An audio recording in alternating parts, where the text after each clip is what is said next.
hello बियान good morning কি হৈছে বাৰে প্ৰতি ভাগৰ কৰিছোঁ মানে বাৰে প্ৰতি ইণ্টাৰভিউ দিয়াৰ পিছত বিফল হৈ গৈছোঁ তথাপিতো মানে সদায়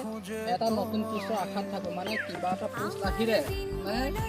পোৱা নোপোৱা পিছৰ কথা কিন্তু সেই পোষ্টৰ প্ৰতি কি হয় মানে সদায় ধাউতি গৈ থাকে মানে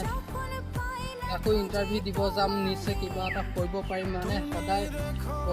পজিটিভ চিন্তাত থাকোঁ মানে কিবা এটা পোষ্ট হওক অনলাইন হওক ফিজিকেল হওক মুঠত ল'ব লাগে বা পামেই তেনেকুৱা অৱস্থা থাকোঁ কিন্তু কি হয় হয়তো মানে কি হয় কিবা এটা আছে যে মানে দিলেও বিধিয়ে দিলেও বিধাতাই নিদিয়ে তেনেকুৱা কথা এটা আছে সেইটো কথা বাদ দিয়ে কিন্তু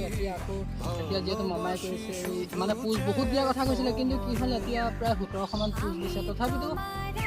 মানে মনটো ভাল লগা নাই তথাপিতো এতিয়া তাৰ ভিতৰতো এটা মানে বহুত যদি কষ্ট কৰিব পাৰোঁ তাৰ